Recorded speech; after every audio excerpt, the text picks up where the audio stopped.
This is a new thing.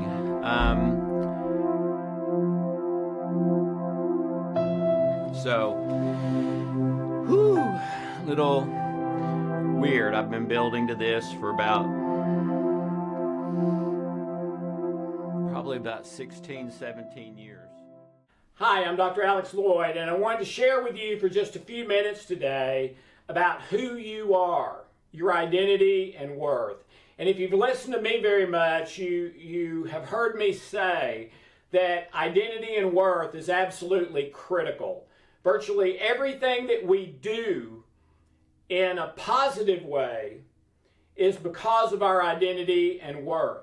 About everything we do in a negative way is to change our identity and worth, or from a negative identity and worth. All right?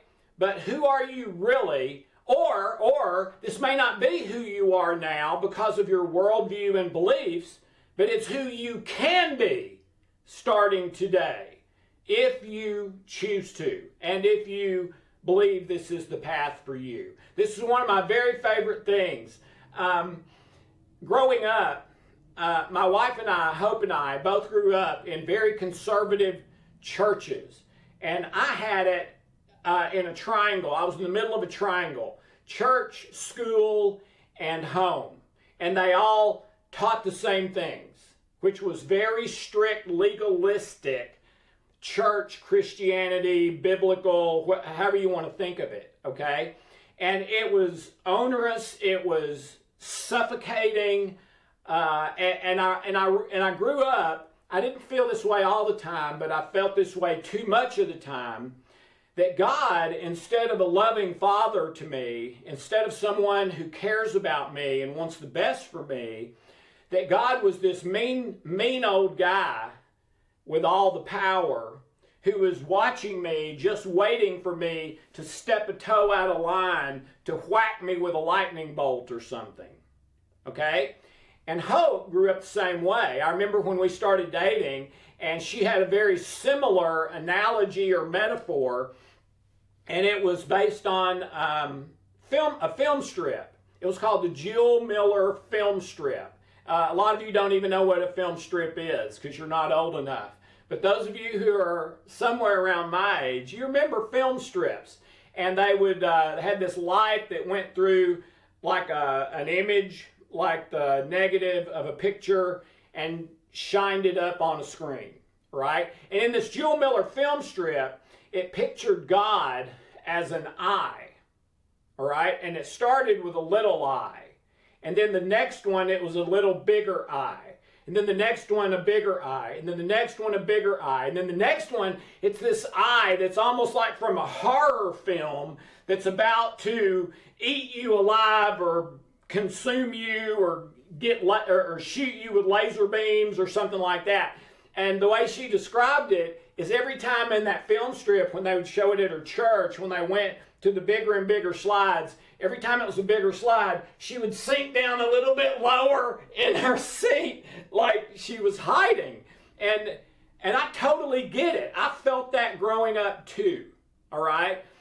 What I want you to know today is I believe that is one of the biggest lies that's ever been perpetrated in the history of mankind.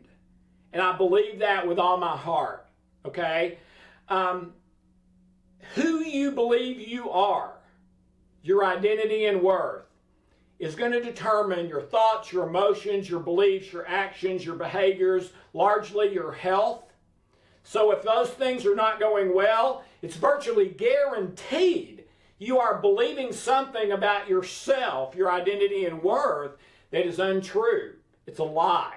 Because according to Dr. Caroline Leaf, a friend of mine, and her best-selling book, Who Switched Off My Brain, we have no mechanisms in us for the negative.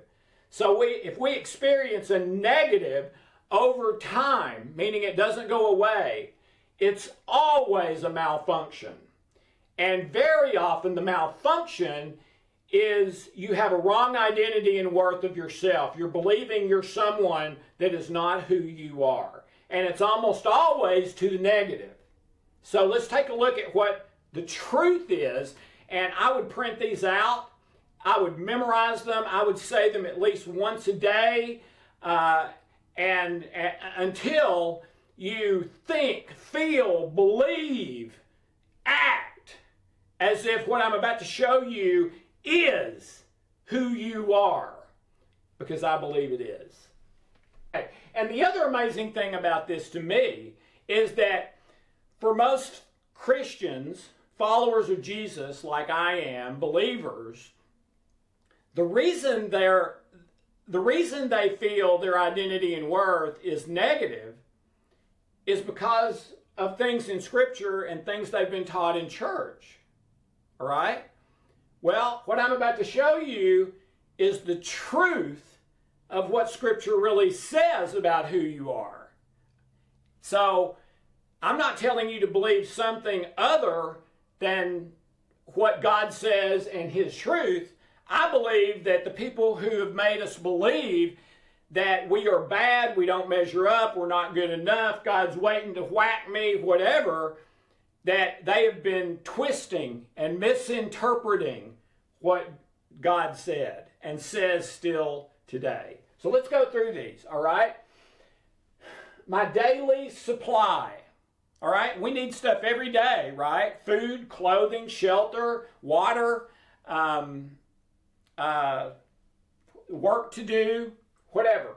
God will always supply us with exactly what you need every day. And I would take away us and them and stuff like that and put you. Just like I grew up here, not grew up, but once I got to college, I started hearing John 3:16. It's for God so loved Alex that He gave His only. That's what I would do with every one of these. All right. The helper. Well, the way we grew up, Hope and I, he wasn't a helper. He was trying to hurt us. He was trying to mess us up if we stuck a toe out of line. No. God will send you a helper to lead and guide you to all truth, to comfort and counsel you, to manifest the power that raised Jesus from the dead, to bring life and health to your mortal body, etc. He will always give you a way out. God will always supply you with a way out of difficult circumstances. It's there. You may not take it, but it's there. He'll give you joy. God will provide you joy that transcends your circumstances. And every one of the scripture references is here.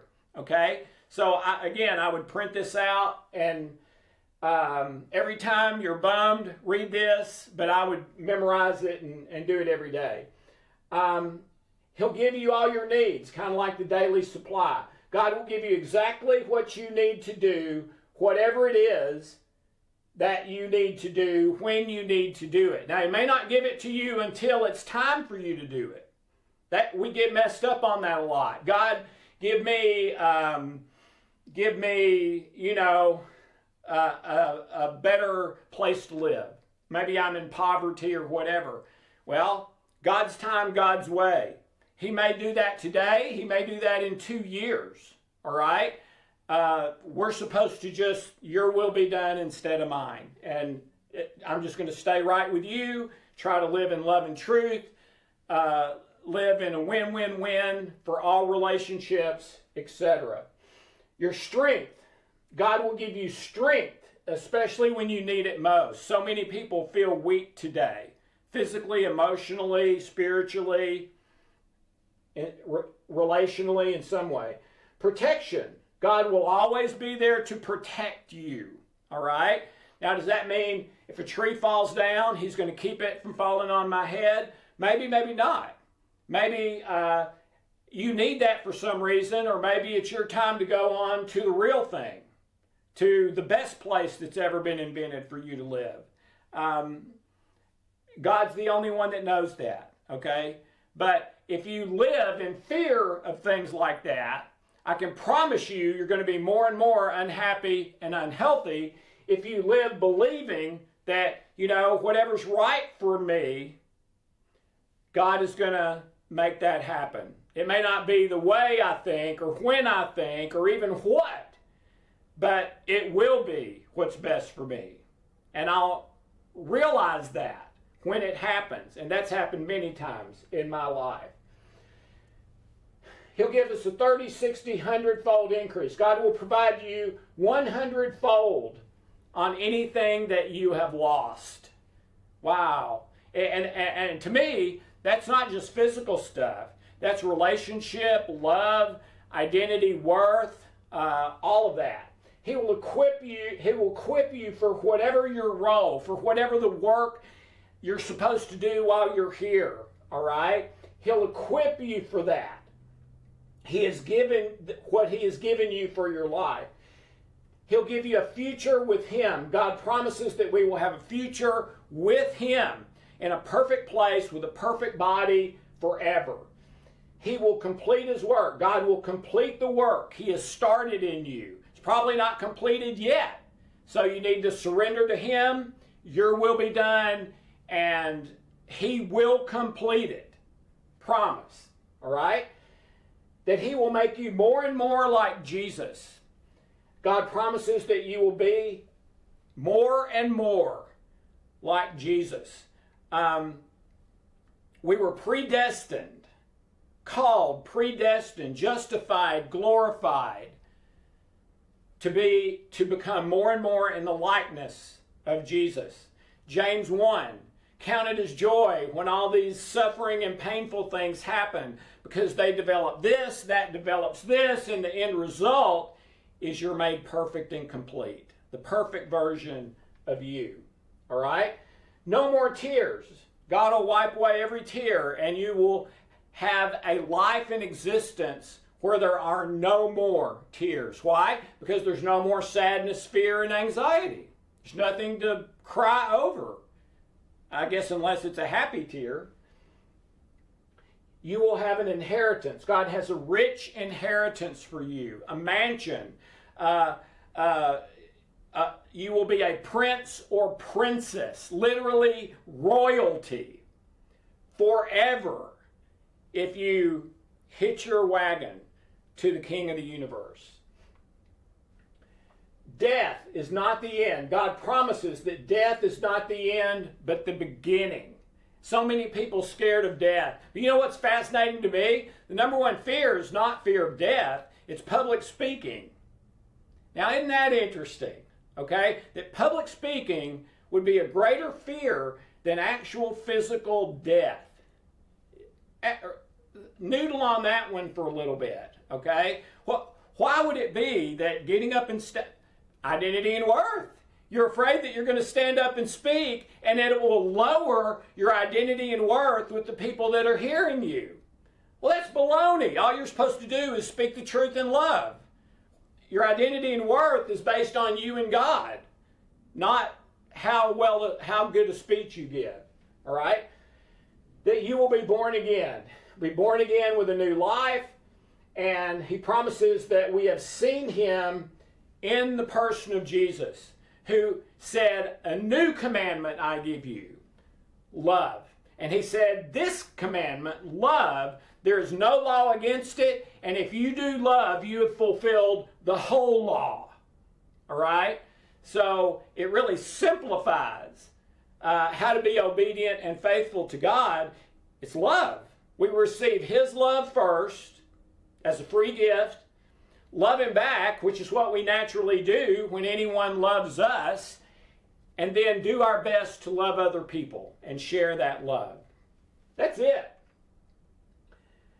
So, again, I would print that off, but also use the tools we give you to go back and heal the traumas and what you've inherited from your ancestry that's causing you to feel like you have a lower identity and worth, even though I don't believe you do. I believe that's a lie and a deception, okay?